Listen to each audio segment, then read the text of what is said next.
Alléluia.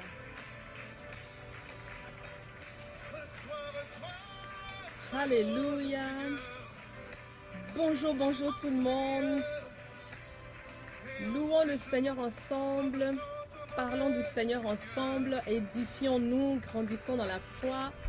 Passons un temps extraordinaire dans la présence de Dieu. Le Seigneur vous bénit à tous. Bonne arrivée à Au fait c'est quoi? Alléluia. Aujourd'hui c'est mercredi. C'est une journée d'enseignement uniquement. Et on va parler de la destinée. Au fait, c'est quoi la destinée? Alléluia. Gloire à Dieu pour chacun d'entre vous. Oh Seigneur, nous voulons te louer, Papa, et ta grâce infinie. Reçois notre louange aujourd'hui. Reçois notre reconnaissance. Reçois nos actions de grâce, Papa. Oh Seigneur, nous sommes choyés de t'avoir, notre Père précieux. Alléluia. Bonjour ma sœur Lisette. Bonne arrivée à toi. Aujourd'hui, on va parler de la destinée. Gloire à Dieu. On a tous une extraordinaire destinée en Dieu et le problème c'est juste que des fois, on ne la connaît pas. Louons le Seigneur, préparons-nous à recevoir de sa part. Alléluia. Oui Seigneur, reçois notre louange. Koreba Santa Bai.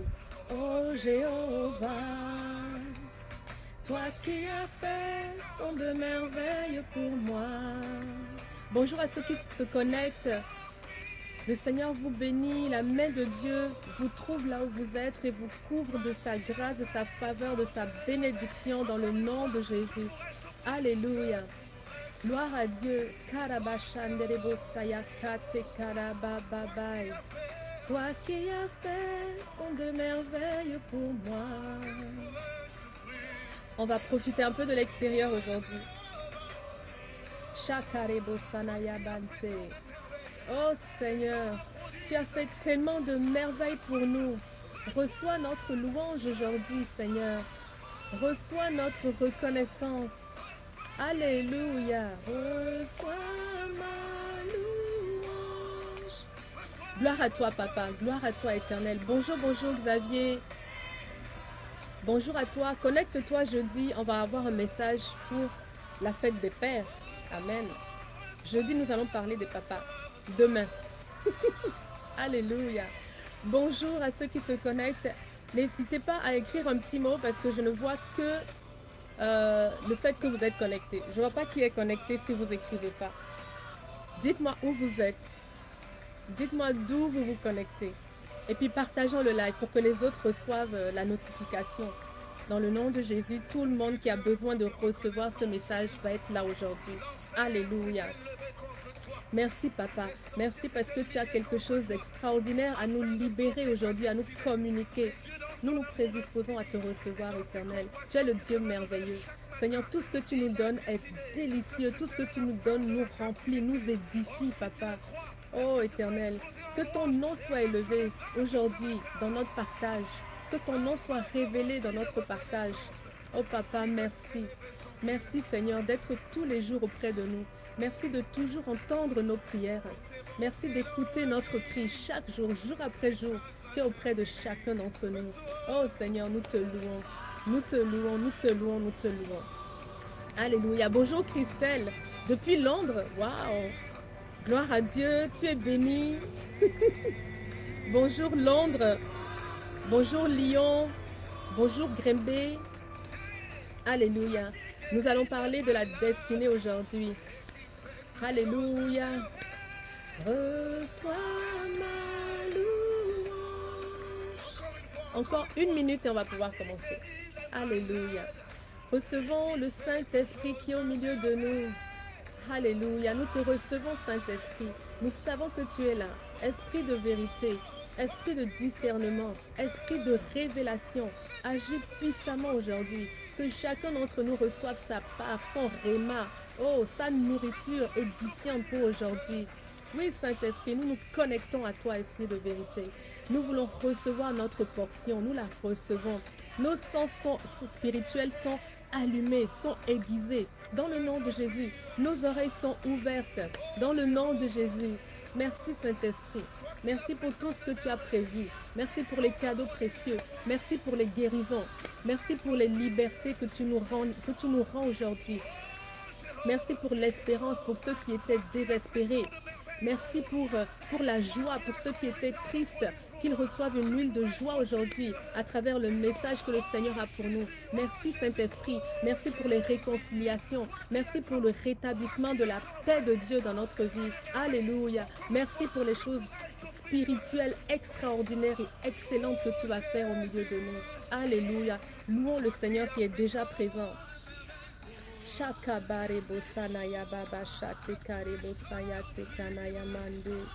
Gloire à Dieu. Gloire à Dieu pour chacun d'entre vous. Comment allez-vous? Bonjour Déodate.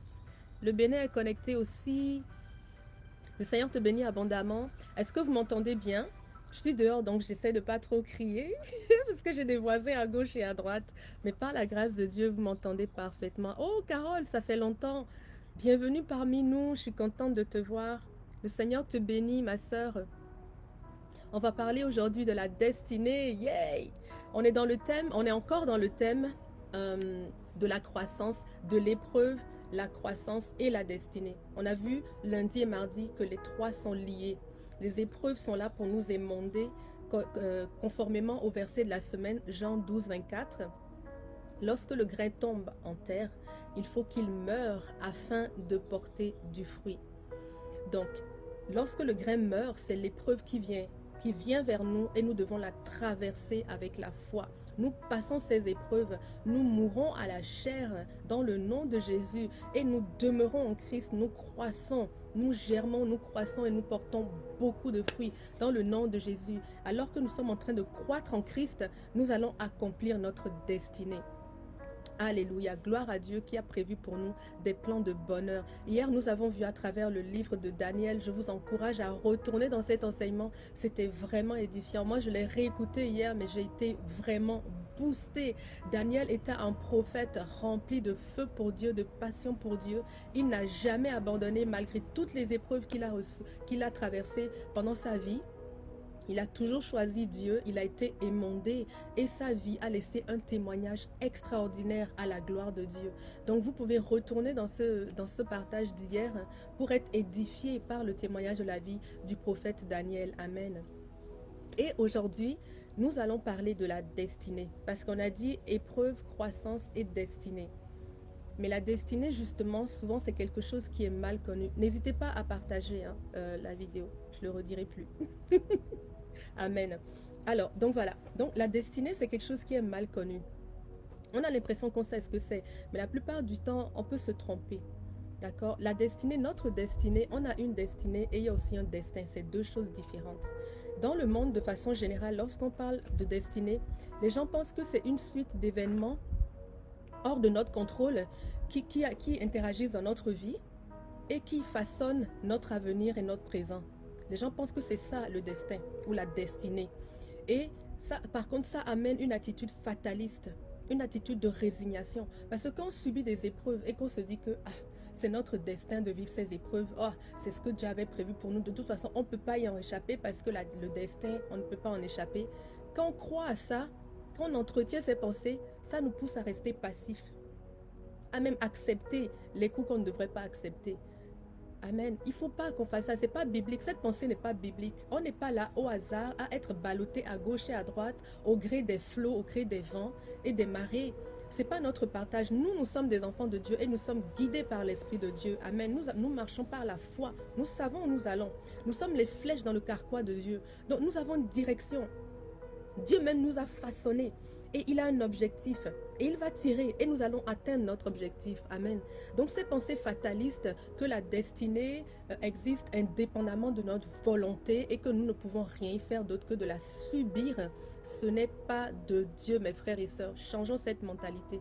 Ce qui est de Dieu, c'est que l'Éternel a pour nous une destinée préétablie. Il dit à Jérémie que alors que tu étais encore dans le ventre de ta mère, je te connaissais et je t'ai établi prophète des nations. Alors qu'il était encore dans le ventre de sa mère.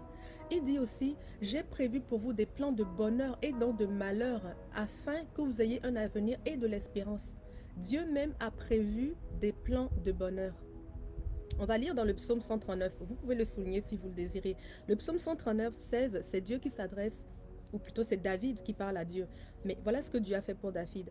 Je n'étais encore qu'une masse informe, mais tes yeux me voyaient, et sur ton livre étaient inscrits tous les jours qui m'étaient destinés, avant qu'un seul d'entre eux n'existe. Avant même qu'une seule des journées de David existe, Dieu avait déjà prévu une destinée pour lui. Dieu avait un plan et il dit que ces plans sont des plans de paix, des plans de bonheur. Alléluia, je veux les plans de Dieu. Tu veux les plans de Dieu. Alléluia, nous voulons les plans de Dieu. Donc Dieu a des projets pour nous. La pensée biblique par rapport à la destinée, ce n'est pas le fatalisme. Dieu existe, il est là, nous croyons en lui et nous croyons qu'il a une volonté. Il nous a créés pour un but, pour un objectif et il est au contrôle lorsque nous laissons l'autorité. Donc la deuxième pensée, c'est que nous avons le choix de marcher dans les plans de Dieu ou pas. Dieu a beau avoir ses plans, il ne force personne. C'est par choix que nous avançons. Dieu nous a fait libres comme lui-même il est libre. Il ne nous enferme pas, il ne nous condamne pas. Même dans l'amour, il ne nous condamne pas. Nous pouvons choisir l'amour de Dieu ou pas. Dieu ne nous attache pas pour qu'on reste là où il y a son amour. Il nous dit choisis, je suis là. Viens à moi, je viens à toi. Je t'accueille mon fils. Donc c'est par choix qu'on va accepter le plan de Dieu. Et par la foi, parce qu'on sait que Dieu a prévu des choses extraordinaires. C'est parce qu'on croit en lui et parce qu'on croit qu'il nous aime, qu'il nous aime, qu'il nous aime. Dieu t'aime. Tu peux lui faire confiance. Il y a une seule personne à qui tu peux faire confiance entièrement, c'est Dieu. Et ce Dieu a prévu pour toi des plans. Mais c'est à toi de les accomplir. Tu as le choix soit de rentrer dedans, soit de ne pas rentrer. Deutéronome 30, 19. Je vous offre le choix entre la vie et la mort, entre la bénédiction et la malédiction. Mais choisissez la vie. Dieu nous dit bien qu'il y a deux choix. Il y a la vie, il y a ses plans, il y a la bénédiction. Et il nous dit, choisissez la vie afin que vous viviez, vous et vos descendants. C'est à nous de le faire. Nous devons choisir la vie, mes frères et sœurs. Et ça, c'est tous les jours. Ce n'est pas ce que j'ai choisi hier seulement. Aujourd'hui, j'ai encore le choix. Aujourd'hui, c'est le jour du salut. C'est le jour du salut parce que j'ai besoin du secours de Dieu aujourd'hui. Aujourd'hui, j'ai besoin de marcher dans les plans de Dieu pour accomplir quelque chose d'éternel. Aujourd'hui, j'ai besoin de mon pain, de ma nourriture d'aujourd'hui pour pouvoir tenir face à l'adversité qui se lève aujourd'hui. Aujourd'hui, j'ai besoin de ma portion pour me souvenir de mon identité, pour me souvenir de qui est à côté de moi. Donc, chaque jour, j'ai ce choix à faire pour marcher dans la destinée de Dieu. Est-ce que je reste dans ses plans ou est-ce que je m'en éloigne? Donc là, ça revient à moi. Donc la destinée, c'est une détermination préétablie. Le Larousse dit que c'est une détermination préétablie des événements de la vie humaine par une puissance supérieure. Et les mots-clés, c'est par une puissance supérieure. Le Larousse reconnaît que c'est Dieu qui trace la destinée. Amen. Personne d'autre n'a tracé ta destinée. Personne. Parce que c'est Dieu qui t'a créé. Et lorsqu'il te façonnait, il avait prévu quelque chose. Mais quand tu arrives sur terre, tes parents ont des projets pour toi, ta famille a des projets pour toi, tes tantes ont des projets pour toi, toi-même tu as des projets pour toi. Et des fois, Satan a des projets pour toi et des fois, on ne marche pas dans les projets de Dieu. On marche dans tout le reste dès qu'on est. Mais il faut qu'on se souvienne qu'il faut qu'on connaisse les plans de Dieu. Parce que originellement, c'est lui qui a prédéterminé notre vie. Amen. Et nous a destinés à la bénédiction. La deuxième chose qu'on peut voir aussi, c'est que c'est possible de rater sa destinée. Malheureusement, déjà il y a une différence entre la destinée et le destin. Okay? Le destin, en général, ça arrive après la vie. Le destin de quelqu'un. Le destin du roi David, ça a été son destin a été Le destin, en fait, c'est l'histoire de la personne, la vie de la personne, une biographie ou une autobiographie. C'est la suite de ce qui a été dans la vie de la personne. Or, la destinée arrive avant les événements. La destinée, c'est une prédétermination que Dieu a faite avant que nous ne venions sur terre. Donc, la destinée commence ici et le destin arrive bien après. Trop de gens ne marchent que dans leur destin. Ils laissent la destinée et ils accomplissent un destin selon leur volonté. Donc, il y a beaucoup de gens qui passent à côté de leur destinée. Dans les cimetières sont remplis de destinées que Dieu avait prévues, mais qui n'ont pas émergé. Amen. On peut passer à côté de sa destinée, que ce ne soit jamais notre cas, dans le nom de Jésus. Que ce ne soit pas notre cas, que nous puissions y rentrer tous les jours. Jacques, dans le livre de Jacques 4 au verset 2, je vais vous le lire. C'est écrit, vous convoitez beaucoup de choses, mais vos désirs restent insatisfaits. Vous êtes meurtrier, vous vous consumez en jalousie et vous ne pouvez rien obtenir. Vous bataillez et vous vous disputez. Vous n'avez pas ce que vous désirez parce que vous ne demandez pas à Dieu. Lorsqu'on passe sa vie à chercher ce que nous voulons ou à accomplir la volonté des autres, ce qui nous arrive souvent, c'est qu'on finit par tomber dans le péché, à traîner dans la jalousie, à ne pas être satisfait de ce que nous avons. Si tu es dans un moment de ta vie, tu regardes en arrière ou tu regardes aujourd'hui, cette semaine, et tu sens qu'il y a une insatisfaction profonde dans ce que tu vis, c'est que tu es en train de manquer le coche. C'est que tu es certainement pas là où Dieu t'attend. Amen. Si tu as la seule personne qui peut te donner cette paix, cet épanouissement, c'est Dieu. Et c'est à lui qu'il faut demander, selon ce que Jacques écrit ici. On ne reçoit pas parce qu'on demande mal. Des fois, les gens vont demander des conseils à leur banquier. Ils vont demander des conseils au docteur. Ils vont demander des conseils aux psychologues. On va demander des conseils à nos amis. Et en dernier recours, quand on ne sait plus quoi faire, là maintenant on vient à Dieu. Alors que c'est lui qui sait où il nous emmène. Il ne faut plus qu'on fasse ça, mes frères et sœurs, parce que sinon on va tourner en rond. On va tourner en rond et ultimement, on peut manquer notre destinée. Revenons, prenons l'habitude de revenir toujours à Dieu, de lui demander en premier. Nous voulons recevoir, alors nous allons demander comme il faut. Et nous allons demander à celui qui doit nous bénir. Amen. Et c'est par lui que la bénédiction vient. C'est écrit d'ailleurs dans le livre des Proverbes que seule la bénédiction de Dieu enrichit. Et elle n'est suivie d'aucun chagrin. Seule la bénédiction de Dieu enrichit. Et elle n'est suivie d'aucun chagrin. Proverbe 10, 22, je pense que c'est. Donc, c'est ce qu'on doit chercher. C'est ce que nous voulons. Nous voulons découvrir, nous voulons jouir de la bénédiction de Dieu. Nous pouvons arriver, quel que soit l'endroit où tu peux arriver dans ta vie d'accomplissement, ce que Dieu a prévu pour toi est toujours de très loin supérieur à ce que tu peux imaginer. Dieu dit que par la puissance qui agit en nous, il a la capacité de faire infiniment au-delà de ce qu'on peut attendre et de ce qu'on peut demander, de ce qu'on peut imaginer. Et c'est ça que nous devons aller chercher. Nous devons marcher, nous devons avoir une vie surnaturelle, pas superficielle. Dieu a prévu pour nous une destinée surnaturelle, c'est-à-dire que c'est une destinée que nous ne pouvons accomplir qu'avec lui. Nous ne pouvons pas le faire par nos propres moyens. Nous ne pouvons le faire qu'avec lui. Et il nous a façonnés de façon à pouvoir marcher dans cette destinée. Ne soyez pas de ceux qui n'avancent que dans leur propre projet. Des fois, on a notre vision des choses et on appelle Dieu après. Papa, je veux me marier cette année, bénis-moi. Est-ce que Dieu t'a dit que c'est cette année? Papa, je veux changer de travail maintenant parce que, je ne sais pas, bénis-moi. Papa, je veux construire 3, 4, 5, 6 maintenant aujourd'hui. Maison aujourd'hui, bénis-moi. Est-ce que Dieu t'a dit que c'est la meilleure saison pour le faire? Dieu nous parle de tout.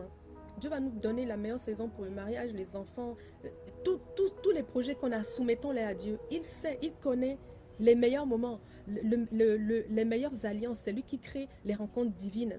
C'est lui qui connaît le chemin le plus aplani par lequel nous allons passer.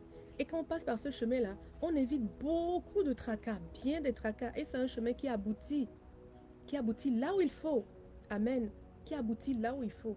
Donc nous voulons vivre cette destinée surnaturelle. Moi, je ne veux pas vivre mes capacités. Je ne veux pas vivre seulement ce que je crois ou mes rêves, etc. Par la grâce de Dieu, aujourd'hui, j'ai les rêves de Dieu parce que j'ai l'Esprit de Dieu en moi. Mais je veux vivre au-delà du naturel. Je veux vivre la dimension de Dieu dans ma vie. Et je demande à Dieu tous les jours, Père, je veux que toutes mes victoires reflètent ta gloire. Je n'en veux aucune qui reflète la mienne. Alors je marche dans ta volonté. Parce que je veux te voir agir. Et je veux marcher sur ta parole.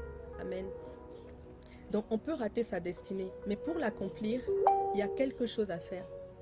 Pour accomplir sa destinée, nous allons pouvoir, premièrement, nous réconcilier avec Dieu. Si tu n'étais pas réconcilié avec Dieu, certainement que tu étais en train de marcher dans un destin que toi-même tu as façonné, ou que tes parents ont façonné pour toi, ou tes professeurs, ou la société. Mais si tu veux marcher dans la destinée que Dieu a prévue pour toi, il faut d'abord que tu te réconcilies avec lui. Car Dieu a tant aimé le monde qu'il a donné son Fils unique afin que quiconque croit en lui reçoive la vie. Et Jésus a dit, je suis le chemin, la vérité et la vie.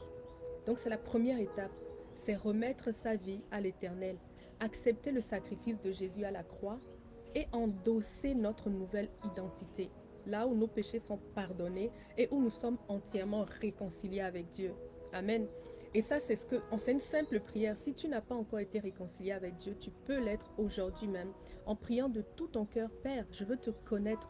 Je veux connaître les projets que tu as formulés pour moi. Je veux appartenir à ton royaume tel que tu l'as désiré dès le départ. Je veux jouir de ton amour et de ta présence. Je reconnais que Jésus est le seul chemin, la vérité et la vie, qu'il est mort pour moi à la croix. Je réclame et je reçois le pardon de mes péchés.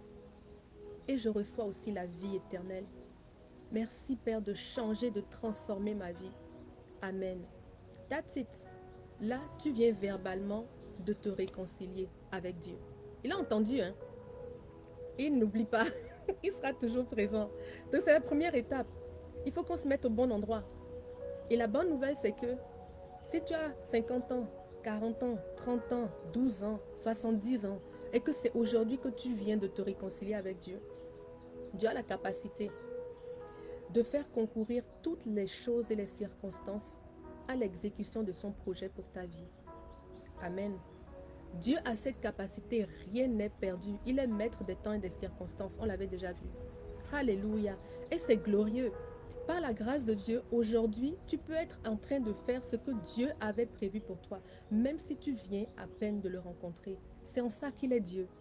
Il a la capacité de prendre toutes les circonstances de notre vie et de les faire concourir à notre bien en fonction de son dessein et de sa volonté. Patate. Dieu est le Dieu des possibilités. Yes! C'est pour ça qu'on l'aime et c'est pour ça qu'il est Dieu. Il est le créateur. Il crée, il façonne. Alors, on a tout intérêt à lui remettre notre vie. Quel que soit le moment où tu te réconcilies avec Dieu, c'est le jour où ta vie commence, c'est le jour de ton salut. Et l'Éternel te reçoit et l'Éternel te façonne. La première étape. Deuxième étape, chercher à connaître les plans de Dieu. Croire que Dieu a des plans, chercher ses plans et trouver ses plans. Il faut être déterminé à trouver les plans de Dieu. Il y a beaucoup de gens qui cherchent, qui croient. Ah oui, Père, j'ai entendu que dans Jérémie 29, 11, tu dis que tu as prévu pour moi des plans de bonheur, nanani, nanana. Mais je vais chercher, ok, dis-moi, ça fait 2 semaines, j'ai rien reçu, j'abandonne. Il ne faut pas juste chercher, il faut chercher et trouver. Si tu n'as pas encore trouvé, c'est que tu n'as pas terminé. Donc, croire, chercher et trouver. Et tu as tout intérêt à connaître les projets de Dieu. Parce que si tu ne les connais pas, comment tu vas marcher dedans? Comment tu vas savoir que la nouvelle qui vient d'arriver, la promotion qui vient d'arriver, la porte qui vient de s'ouvrir, comment tu vas savoir que c'est de Dieu si tu ne connais pas ces projets? Ça n'a pas de sens. Mes frères et sœurs, on a intérêt à connaître les projets de Dieu. Et Dieu dit, il dit, invoque-moi, je te répondrai.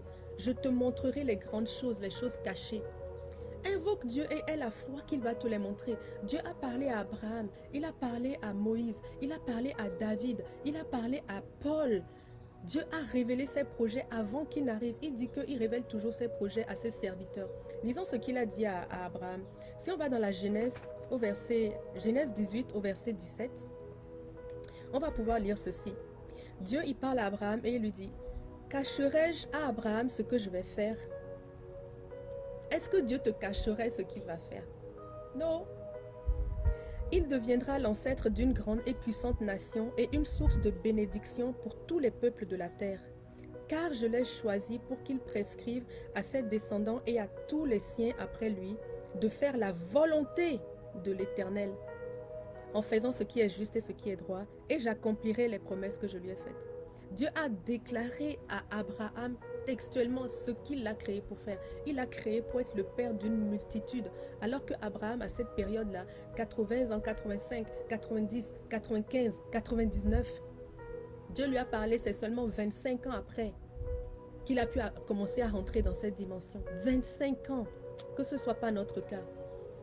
Mais il lui a révélé, quel que soit l'âge que tu as, Dieu a un projet pour toi. Dieu avait un projet pour moi pour mes 10 ans.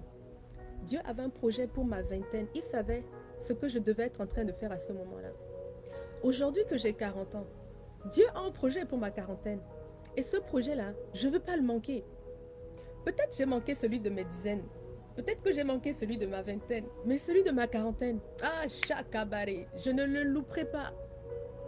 Je vais être en train de faire ce que l'Éternel a prévu que je fasse. Et c'est lui qui va faire concourir toutes les circonstances à ce que cela arrive. L'Éternel a prévu pour toi quelque chose. À tes 55 ans, Dieu avait un plan de ce que tu devais être en train de faire. N'abandonne pas, va auprès de lui et demande-lui, Père, dans quelle saison suis-je? Qu'avais-tu prévu, Éternel? Réclame à Dieu, assieds-toi, prends un cahier et décide que tu dois écrire. Il doit y avoir quelque chose sur ça. Parce que tu dois trouver les plans de Dieu. Dieu va te les révéler. Il dit bien, cacherai-je à Abraham ce que je vais faire? Cacherai-je à Lisette ce que je vais faire? Cacherai-je à Sylvia?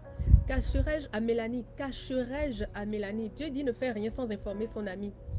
Soyons l'ami de Dieu. On a trop d'intérêt à être l'ami de Dieu. Je veux être l'ami de Dieu. Tu veux être l'ami de Dieu. Amen. On va regarder maintenant par rapport à Paul. Paul, c'est extraordinaire parce que l'apôtre Paul, avant qu'il ne rencontre Jésus, avait toute une vie qu'il était en train de mener. Okay?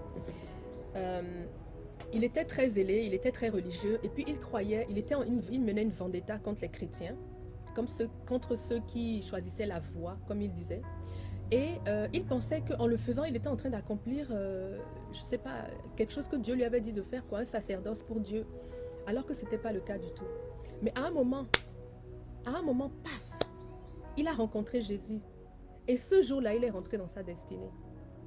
Il y a le Paul d'avant Jésus et il y a le Paul d'après Jésus. Avez-vous remarqué? De persécuteur, il est devenu père. De persécuteur, il est devenu père. De persécuteur, il est devenu prédicateur. De persécuteur, il est devenu créateur. De persécuteur, il est devenu le soutien, la force, la voix. Dieu l'a changé, mais il a fallu qu'il rencontre Jésus. Quand tu rencontres Jésus, le switch se fait. Voilà ce que Dieu a dit à Paul par rapport à sa destinée. Lorsque Paul a perdu la vue, Paul était en fait sur le chemin de Damas à cheval. Et puis il s'en allait là-bas pour aller persécuter des chrétiens, pour en ramasser et puis les amener à Jérusalem pour que les gens les punissent en tout cas. Et sur ce chemin, à un moment donné, il y a une lumière qui s'est faite et il est tombé, ça l'a aveuglé et les gens qui étaient autour de lui ont vu la lumière et il a entendu une voix. Eux n'ont pas entendu la voix, mais lui il a entendu la voix de Jésus qui lui disait, mais Paul, Saul, pourquoi est-ce que tu me persécutes? Et le Seigneur lui a dit, va dans telle direction. Il a passé 3 jours sans rien voir. Et au bout de 3 jours, Dieu avait déjà appointé Ananias qui devait aller vers lui et lui toucher les yeux et lui parler afin qu'il retrouve la vue. Et Dieu avait donné à Ananias le plan qu'il avait prévu pour Saul, qui deviendrait plus tard Paul. Paul, ça veut dire petit. Amen. Paul devait être petit de taille en fait. Amen. Alors, qu'est-ce que Ananias lui a dit? Ananias lui dit, le Dieu de nos ancêtres t'a choisi d'avance pour te faire connaître sa volonté. À nouveau, sa volonté, pour que tu vois le juste et que tu entendes sa voix. Le juste, c'est le Christ. Car tu seras son témoin devant tous les hommes pour leur annoncer tout ce que tu as vu et entendu. Dieu est en train de lui révéler sa destinée. Il sait qu'il est destiné à servir le juste et il sait qu'il est destiné à apporter l'évangile, à aller vers. Et Dieu lui me dit même plus loin que je vais t'envoyer au loin vers les païens. Ça c'est au verset 21. C'est acte 22 au verset 14 et acte 22 au verset 21. Dieu lui dit clairement ce qu'il va faire. Dieu n'a pas intérêt à ce qu'on ne sache pas notre destinée, c'est quoi? Parce que si on ne sait pas, on n'accomplira pas ce qu'il nous avait prévu pour faire. Et honnêtement, ça ne profite à personne, pas à Dieu. Dieu a besoin de nous. On est ses bras sur terre, on est ses jambes sur terre, on est sa voix sur terre. Amen. Donc il a besoin de nous. Il a besoin que nous fassions sa volonté, qu'elle soit faite là-haut et ici, de la même façon. Donc Dieu veut nous révéler. La seule raison pour laquelle des fois on ne le sait pas, c'est que déjà on ne le sait pas. On ne savait pas que Dieu avait une volonté pour nous. Il y a des gens qui ne savent même pas qu'on peut découvrir la volonté de Dieu. Il y a des gens qui pensent que même si Dieu a une volonté, c'est le destin. Donc on ne peut pas aller contre, donc c'est même pas la peine de chercher. Les choses vont se placer toutes seules. C'est pas vrai. Dieu nous a donné l'autorité de parler. Par la prière, tu es en train d'établir des choses dans ta vie. Par la prière, tu es en train d'apporter, d'appeler la volonté de Dieu dans ta vie et d'ordonner les choses que Dieu a déjà prédisposées. Amen. De les ordonner dans ta vie. Amen. Et en restant dans les voies de Dieu, la troisième chose, c'est qu'en restant dans les voies de Dieu, on peut aussi accomplir sa volonté. Si on sort du chemin de Dieu, si on ne marche pas dans l'obéissance, on est en train d'accomplir notre propre volonté. Obéir, c'est obéir à ce que Dieu a dit. Si je n'obéis pas à ce que Dieu a dit, j'obéis à autre chose. Et là où Dieu n'est pas, Dieu n'est pas. C'est aussi simple que ça. Là où Dieu n'est pas, il n'est pas. Si tu n'es pas en train d'obéir à Dieu, sache que tu n'es pas en train de marcher dans sa volonté. C'est aussi simple que ça. Plusieurs d'entre nous, on sait que Dieu nous avait dit de faire telle et telle chose, mais on ne l'a pas fait. Et on se dit, oh, c'est pas grave, on va vivre dans la volonté permissive. Voilà, il y a beaucoup de gens qui aiment ça, la volonté permissive. Elle n'existe pas, ma sœur. Dieu a une seule volonté, il l'appelle ma volonté. Et Jésus nous a dit que sa volonté soit faite sur la terre comme au ciel. Il n'a pas parlé de permissif.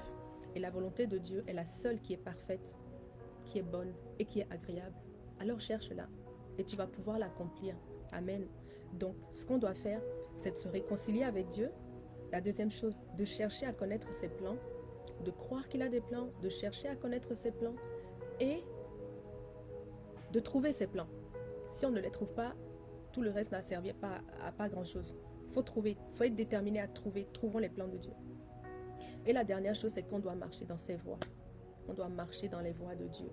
Et on va accomplir pleinement tout ce que Dieu avait prévu pour nous. Non seulement on va l'accomplir, mais on va l'accomplir dans la grâce, dans la bénédiction. On va être complètement épanoui. On va être une source de joie pour ceux qui nous entourent. On va avoir une prospérité à tous les niveaux parce qu'on marche dans la bénédiction. Comme Dieu nous a dit, je vous ai mis la bénédiction, choisissez la bénédiction. Quand on marche dans les voies de Dieu, on choisit la bénédiction. C'est le meilleur endroit pour nous. Là où Dieu t'a attendu, là, il y a sa grâce, sa faveur, son amour, etc., etc., etc. Mais Dieu nous aime pareil, hein? Même si on désobéit, il ne nous a pas rejetés, il a donné son Fils. Mais on a tout intérêt à ne pas désobéir, parce qu'on veut accomplir ce pourquoi on est venu sur terre. Sinon, ça ne sert pas à grand-chose, en fait. Amen. Pour finir, j'ai cette phrase que je voulais vous donner, c'est que Dieu établit un plan, mais c'est nous qui l'accomplissons. La destinée, Dieu l'a établie, mais c'est à nous de l'accomplir. Elle n'existera pas tant que nous ne choisissons pas de l'accomplir. Amen. Donc nous devons la connaître et nous devons l'accomplir. Dans le nom de Jésus, nous avons des destinées extraordinaires et nous allons les vivre parce que nous avons entendu la parole et nous allons marcher dans la parole et selon la parole, dans le nom de Jésus. Alléluia. Seule la volonté de Dieu est parfaite. Oui, Lisette, exactement. Seule sa volonté. La nôtre est imparfaite. Celle de l'ennemi, n'en parlons pas. Vous la voulez pas, celle-là. Amen. Oui, on veut vivre le surnaturel. Gloire à Dieu. Alléluia. Oui, plus on est proche de Dieu, plus nos rêves deviennent les rêves de Dieu. C'est pour ça, plus on est proche de Dieu, plus on accomplit nos rêves. Parce que dans cette proximité, effectivement, Mélanie, dans la proximité de Dieu, on reçoit son cœur, on reçoit sa pensée. Et son esprit nous transforme de l'intérieur.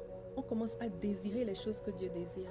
On commence à aspirer aux choses auxquelles Dieu nous a appelés à aspirer. On commence à penser comme Dieu, à voir comme Dieu, à entendre comme Dieu.